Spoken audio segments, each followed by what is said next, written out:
I'm Justin and I want to show you how to make smoked cheese anywhere. Now, because we have a pretty impatient society, I want to show you guys the finished product so you know this is worth your time. Now, the options with smoked cheese are pretty much endless. You can cut this up, put it on a platter, you can put it on just about any dish, or you can do my favorite and just chow down. Alright, so to cold smoked cheese, you just need a few things. You need a cooler, ice, 8 small Tupperware with lids, a cookie cooling rack that's going to fit down in that cooler. You're going to need cheese, and this neat little smoke generator called a smoke pistol.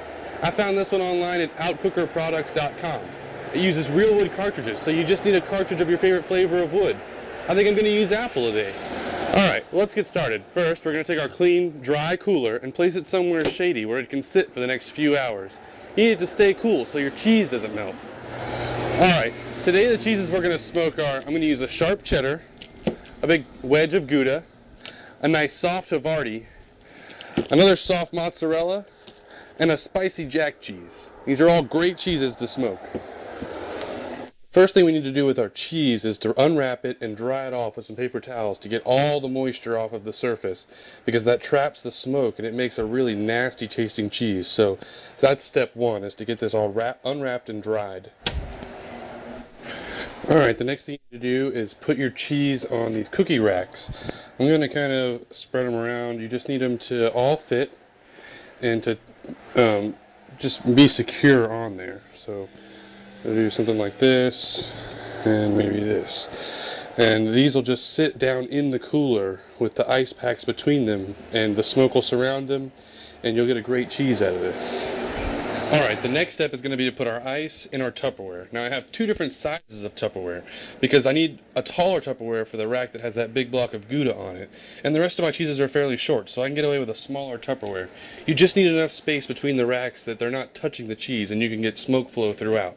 So we're going to put the ice in the Tupperware and get ready to go layer it in the cooler.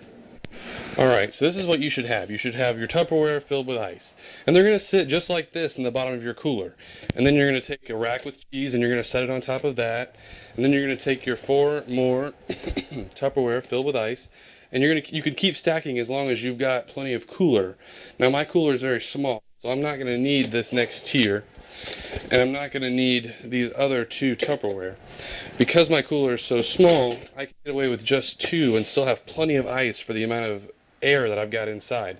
But if you've got a bigger cooler than I do, you definitely need to go with more ice because you need that cheese to stay very cool. Alright, so back outside with the cooler, we're going to take, and I have these racks with these fancy feet on them, so I'm just going to set this first rack right in on the bottom.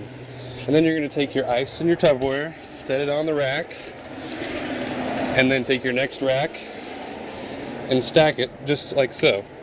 And so nothing's touching, no cheese is touching the other cheese, no cheese is touching the sides, and no Tupperware is touching the cheese. You want to keep everything separate and everything dry.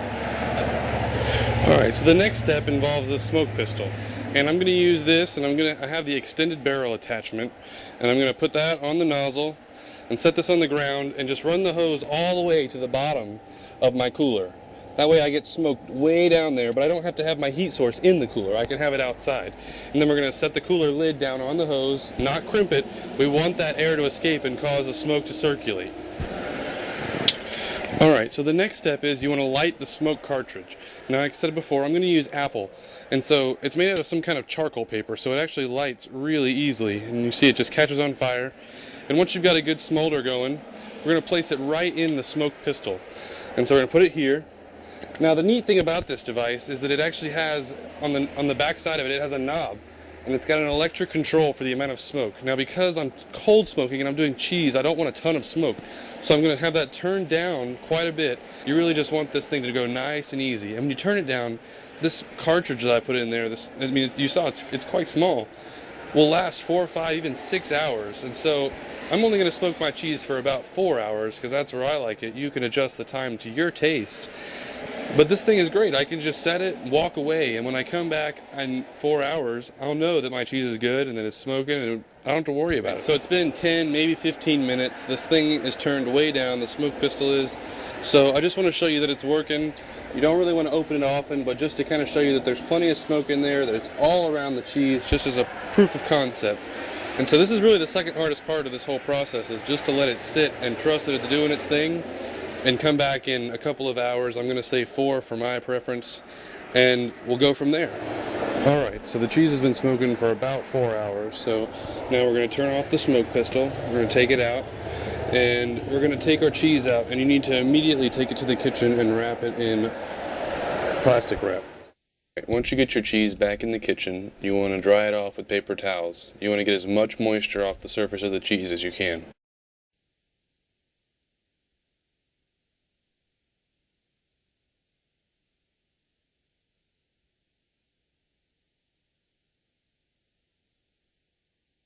So you're going to take your dry cheese and you're going to wrap it up in saran wrap.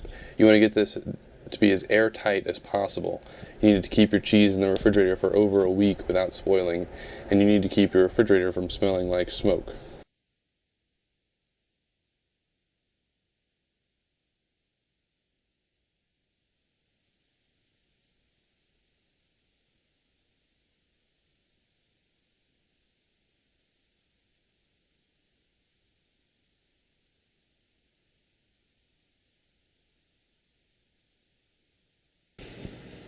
You can now officially breathe a sigh of relief. We have our finished product. So, now what are you going to do with it? Well, here's some ideas. Slice it up, make a fancy cheese platter for an event or gift. But I'm pretty sure you didn't wait over a week for smoked cheese just to give it away.